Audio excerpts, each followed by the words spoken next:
Welcome to the Superhero Sidekick Leadership Coaching Podcast with Joel Smith and Joe Baker. We're here to help you develop your superpowers. This is the Superhero Sidekick Coaching Podcast. I'm Joel Smith. I'm Joe Baker. We're not here to be the superhero. We just want to be your sidekick and help you along in building your business, building your not-for-profit. Let's help you grow it fast and really scale. Be sure to check us out on Facebook and visit us at superherosidekick.com. Welcome to the Superhero Sidekick Coaching Podcast. I'm Joel Smith, and I have Joe Baker with me, my co-host. Joe, what's going on today? Hey, it's a good day to be alive. So many things. I usually mention my boys at the beginning of the show.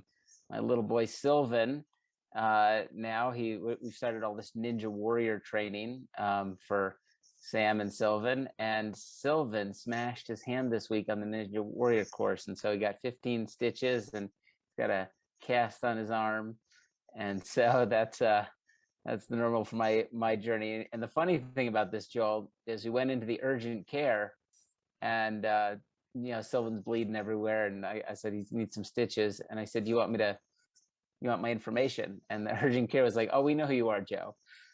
You've been here before. Of course.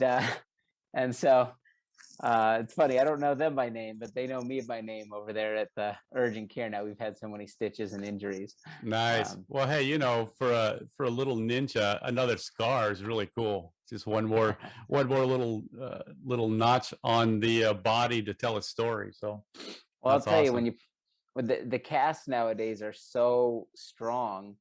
It's like you give this kid a little club, like on his hand, like it's like a weapon that he bears around and really whacks his brothers with. So yeah. Well, hey, we would love to continue talking about our children, which Joe and I often do when we're not doing the podcast, and sometimes when we are. But today, hey, we are talking about how to put on a world-class event. Like, what are those tips that we all need to put on a world-class event? And so Joe is a guy that has he's put on a few world-class events, and so we're going to talk to him. He is the expert at this, and so I'm going to be asking Joe some questions, and he's going to teach us some of the fundamentals of this. So Joe, so tell me, first of all, what are a few of the events that you've been able to be a part of in the past? Yeah, so I've been part of a number of events, and I've been invited to a lot of events, and now I'm getting hired to kind of put on some big events for some different organizations and really help guide them or coach them through the process of creating a world-class event. At Storks, the first event we did was our first Stork Ball, which when we started planning for it, literally we started talking about it 2 years in advance of the first one. And our little organization raised $1.5 million in one night with 300 people in the room. And for us, that was like a home run. And it grew a bit bigger than that over the years. But really, my tips here are things that I've learned about how to put on that event. And one of the most important things is, as we were talking before the show, it's really more like farming. It's your event can really harvest your donors and kind of be that closing time where they write their big checks. But it's more about what you've done for the last year, for the last 2 years in developing them, as we've talked about in other podcasts about following that scoreboard and really loving on them properly and cultivating them towards this big ask that happens at an event and the enthusiasm that happens in the room at a quality event. Right. Now, Joe's going to be sharing his experiences, and Joe is an expert at nonprofit organizational fundraising, and a lot of what he's talking about today is going to be really tilted towards that. But I would say, Joe, as I'm looking through your notes here, a lot of these things that you're talking about, these really are going to apply to any kind of event that you put on, whether you're doing a coaching event or trying to win over clients or whatever. A lot of these are really pretty fundamental when it comes to just connecting with people and selling something that they need or that they can do to serve the world. I think a lot of these are just pretty fundamental. So let's get it kicked off here, Joe. The first question I have for you is the question of the who. when we're going to put on a world-class event, I mean, what do we do? Do we just put this out on media and just invite the whole world, or Yeah. what would you say? How do we determine our target audience with this? Yeah, it's like if you think about it like this, you can have an event and fill the room with mannequins, or you can fill the room with dead people. Neither of those are going to be very successful for you. There's a lot of events that I go to where this first one is so critical to understand. What I believe is to have a high quality event where people give a lot, and you need to fill the room with fanatics. And really the purpose of the event. We should talk about the purpose of the event here too. Whenever my wife and I go to one of these events, we always talk in the car about what we're going to give on the drive there. Where I was like, okay, what are we going to give tonight? We kind of like work that out. Everybody of wealth that's going to an event has had that conversation. And so the whole purpose of the event is to double that. How do we take that, what they agreed to in the car, to be doubled or tripled or 10x from when they, from the conversation they had? And so when you think about that, the whole event is about the psychology of how do we get someone to really become wildly fanatical about us through this process. And so the first part of it is that we want to fill the room with fanatics. There's a lot of pregnancy centers that I work with that their philosophy is, let's bring a bunch of new people. Let's bring people that, bring your neighbor to our event. And I really highly disagree with this idea. And there's two different concepts. One is like, let's just do a free event for everybody in the city. That's one concept. Another concept is, let's sell tables and have our donors bring all their friends. And I tend to disagree with these models, because what happens is you end up dominating the room with people that really are indifferent to you. They don't know much about you. They only know what like maybe their neighbor has said. And I think of these 4 stages. People start out as indifferent, then they become open, or actually then they become curious, then they become open, then they become enthusiastic. So again, indifferent to curious, curious to open, open to enthusiastic. And so when I think about what I want to pack the event with, I want those people that are either open or enthusiastic, not the people that are indifferent and curious. We could have a few of those peppered in, and that's going to light them up. It's also, if you're going to have a few people that are curious or indifferent, we should know that those people have the potential to give really big. And then let's put them in a room where all of this buzz is already happening, where all this energy is already happening. And then those people can, much quicker, become enthusiastic and want to write you a big check or give you significantly more than what they agreed to on the car drive over. Right. I think it depends on the kind of event. Like the kind of event that you're talking about is a sewing event. You're wanting to raise money. You're wanting to raise funds and so on. Now, if it was a Billy Graham crusade, that might be different. Then you might want to go for some of the indifferent and the curious people. But you need to understand what kind of event you're having and really, fill your people with the right kind of people. So, yeah, that's great. So yeah, because one of the parts of the event that you forget about is what makes the event awesome are the people there and their enthusiasm in the room. It's their enthusiasm that makes the event amazing. Right. If you fill the event with people that have never heard of you, they're all kind of standing around with styrofoam cups trying to make awkward conversation. There isn't that, like, this isn't like the Super Bowl for them. Right. We want this to be like their like favorite event of the year, and almost like this reunion of souls, this annual reunion that happens. Yeah. Joe, I'm part of the John Maxwell team, and I had a pretty surreal experience going down to the certification event in Orlando. Went down there several years ago, and there were 2,500 people in this convention center place, and they were all leadership fanatics. This room was filled with fanatics, and it was crazy. The people at my table, and then the other 2,500 people.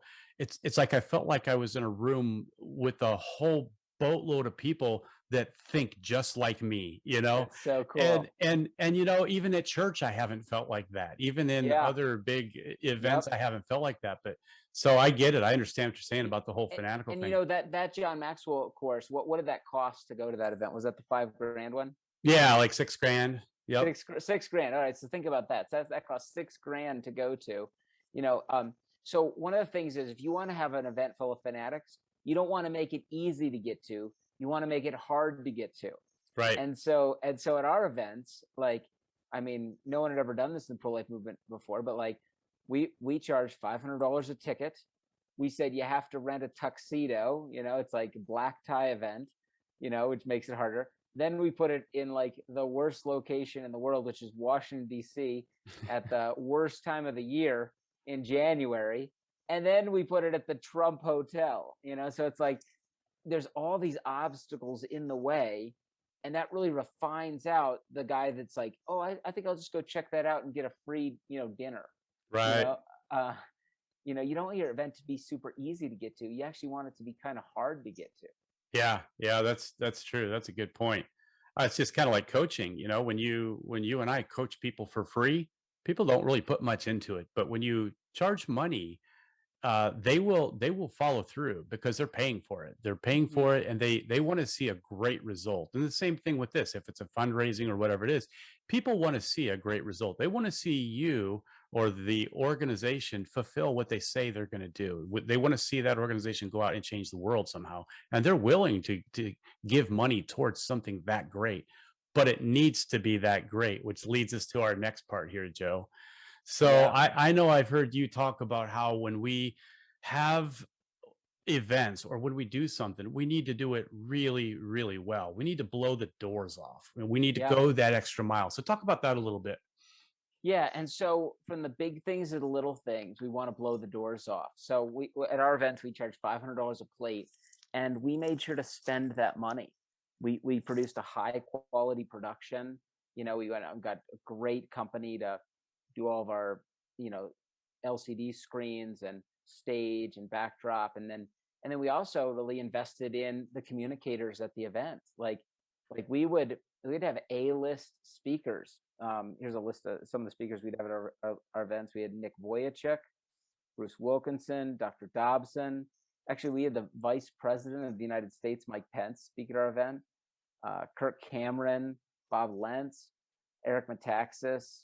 We had Mark Green, and so many others. We usually had a lineup of like 7 or 8 speakers at our events, and these are speakers that usually have rates of like 25 to 50,000 to speak. They would want to speak at our events because they were such enthusiastic events. But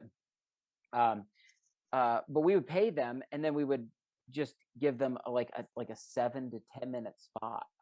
You know, which is kind of unique for these people. They're used to like really long spots. But even the Vice President of the United States at the time, we gave him like a 7 or 8 minute spot. You know, and that's because the event was so condensed with like high quality content. And it's just important that from the little things to the big things, that you look at everything. Now, if you're on a budget, you want to blow the doors off, you can always blow it off with creativity. And you bring your own creativity and your own volunteer work to the table to really come up with some ways to make that experience be amazing. And so, number one, if you want a quality event, you want to blow the doors off. And the reason for that is just the fact that, you know, again, our mission is to double whatever they were going to give when they're driving to the event. We want the law of reciprocity here. We want people feeling like, wow, I have really been loved. I've really been served. Now I want to give. Oh, that's great. Yeah. So what I hear you say is that this needs to be relational and it needs to be personal. You need to touch people, not just on some common everyday needs. You're not just selling a product that people are going to take home and, you know, some mattress that they're going to put on their bed or some cleaning thing. You're selling something. You're promoting something that's really important, and it needs to stick with these people. It needs to be personal. Am I right? Yes, absolutely. Yeah. And for the top donors, we really want to, you know, go the extra mile, and we usually rented them a room in the Trump Hotel, and really, they show up and there's like a little basket of chocolate covered strawberries on their bed, and there's a little gift for them, and it's like we just went the extra mile for them, in caring for them, each of them.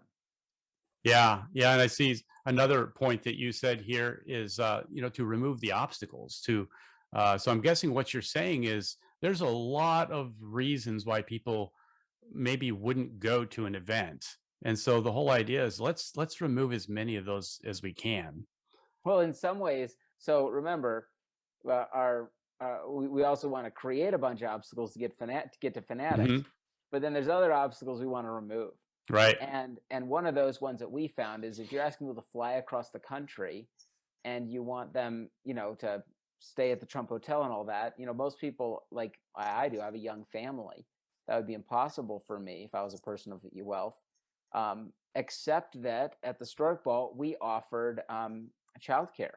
So Mm. like we found a way to offer childcare to really serve those parents that were fanatics and that would go over a whole bunch of obstacles, but there were some obstacles they couldn't cross. And that's one that we discovered was important. And you've got to figure out what those are. What are the obstacles that create fanatics? And then what are the obstacles that hold back your fanatics? And we want to overcome those with people. Yeah, yeah, no doubt. That's great. So what about personally, like if you're going to go through this as a kind of an event creator or coordinator, there's a lot to this, and it can get stressful. There's a lot going on. How do you take care of yourself with this? Making sure that you keep yourself, the way you need to be. Take care of your family. What do you need to do in order to really not get too sidetracked on this big event that could derail you easily?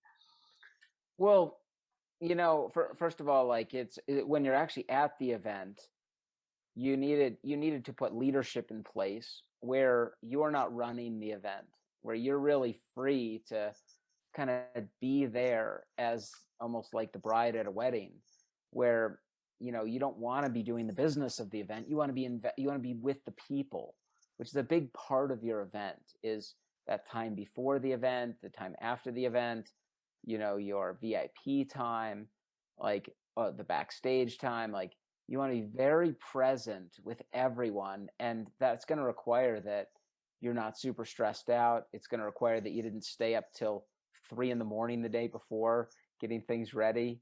It's gonna take some planning and some leadership so that you are looking good. And that's not just for you, that's for my wife as well. When I'm at this event, I need her to be relaxed and look present, and or else you're going to look stressed and it's going to show off. You want Yeah. to be the bride at your event. You don't want to be the stage manager at your event.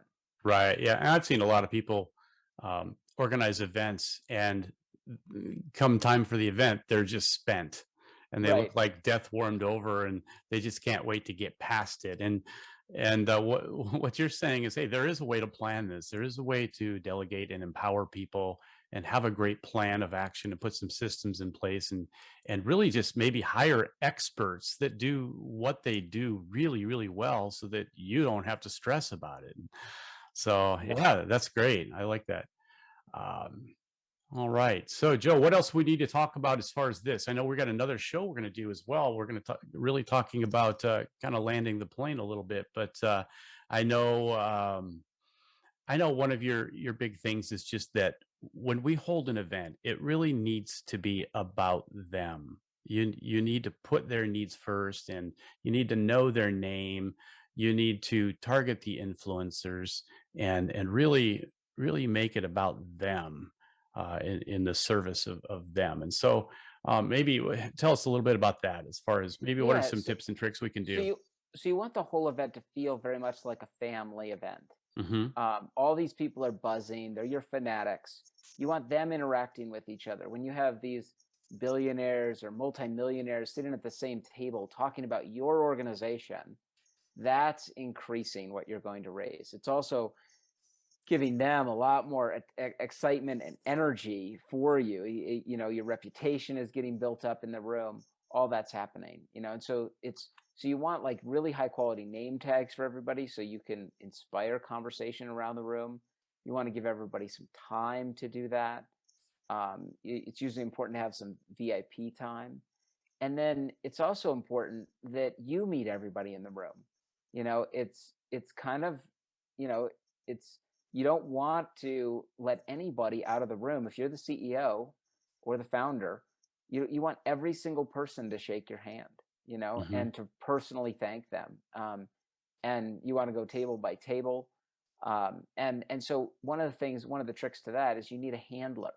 You need someone who is highly emotionally intelligent that other people gravitate to, that can help you get in and out of conversations without being offensive to anybody. So you have to be very present so you never want to be like in the room listening to somebody, but you're really not listening because you're looking over their shoulder and trying to figure out how to get to the person that you really want to talk to over there while you're talking to this person. You never want to be that person. And a handler who has high emotional intelligence can help you in and out of those conversations. They can quick jump in and say, hey, I want to quick make an introduction, or they can kind of come into the conversation and then let you out of it. And so there's some different tricks that they can do to really help you move through that room, because you don't have a lot of time. Yeah. I can definitely see that. Some people just naturally get into a conversation and they just keep going, and they won't stop until the lights go down, and they just get kind of stuck on that. But in a position like you're talking about, you really need to, pull your face out of the sand and see the big picture, make sure you're touching base with a lot of people. You don't want any small group of your guests to monopolize the majority of your time. You really got to do that. So there's one last thing here, Joe, that I want to talk about that is kind of cool. I like this phrase that you've put here in your notes, but the fear of missing out. So and here's why I like that. So what you're saying here, what you're telling me is we need to put on such an epic event that if somebody didn't go and they hear about it later, they're like, oh man, I missed it. I wish I would have gone. That sounds so cool. I'm going to be there next time, that to create that fear of missing out. And so tell me a little bit about that. Yeah. So you always want your event to be sold out. You want to sell it out every time. So it's so important that you think like this. So if you're going to have an event for 100 people, you should have a room that only fits like 95 people, so the last few people were kind of jamming in there, If you're going to have an event for 500 people, you should have a room that like only fits like 475 people. Really, you're really creating demand, aren't you? Yeah. You need to like jam them in, and then you sneak a few people in at the end and they feel like they kind of snuck in, but the thing is like balling, so it doesn't matter how many people. You can event with 30 people, but you want to make sure that the room size is tight for them, that it feels like that it's packed, And then you don't want to rent out a football stadium and only put 2,000 people in it. Oh, totally. Yeah. You need to be hopping like the Super Bowl, where there's literally like if everybody sat in a seat, there's not enough seats. It's like it really gives you the idea of a demand. It's something that, hey, there's more people. We're like overflowing here because the demand is so high, as opposed to if you have a room twice the size and it's only half full, then it's going to have a whole different feel to it. It's like, what happened to the other people didn't show up, right? Yeah. So you want to create that FOMO, that fear of missing out. I like that. That is so good. Joe, what's if you needed to tie a bow on all of this here at the end, what would be kind of one thing that you would say to summarize this whole thing, as far as maybe the greatest tip to putting on a world-class event? I mean, there's so many little things to this. Like you can talk about like location and like top production and all the little pieces that make it excellent. Like one of my favorite pieces was always our invitations were always over the top. One year we sent like these scrolls that were in a tube to everybody, and the scroll was like really looked old fashioned, and it came with this key that kind of symbolizes it lets you into the event. And another year we sent these like golden like metal tickets, so it like this heavy ticket like comes in the mail, and people actually brought these to the event. So we came up with some really creative things in the invitation process. But ultimately, I want to go back to what we said at the beginning. The event is kind of like your harvest. And really, it's the quality of an event is going to be based on developing those fanatics to the event throughout the year and pointing them toward the event and getting them, charged up to that event. This is a process. It's a long process, and it starts at the beginning, and there's no shortcuts.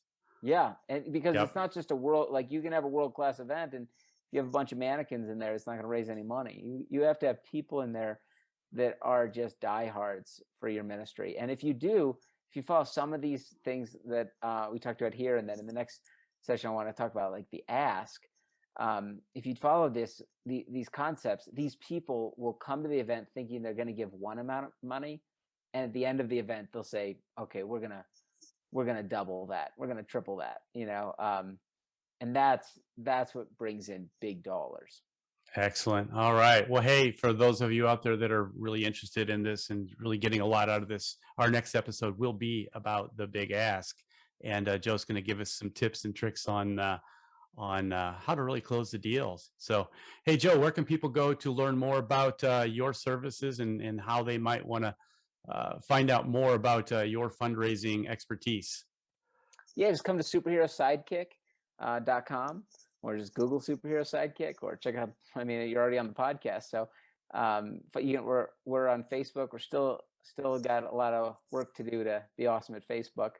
But yeah, you can follow us at any of those. You can reach out to me at Joe at superherosidekick.com. But I'd love to help you. I'd love to. Usually, when I start working with any client, I usually just start talking with you about your organization long before we even sign a contract. And so, if you have a question or you're putting on an event, I'm not a lawyer, so I don't like charge by the hour, but I'd love to just chat with you and see if I can help you, whether you go with us as your sidekick or not. All right. Well, hey, thanks everybody, and we will see you on the next episode.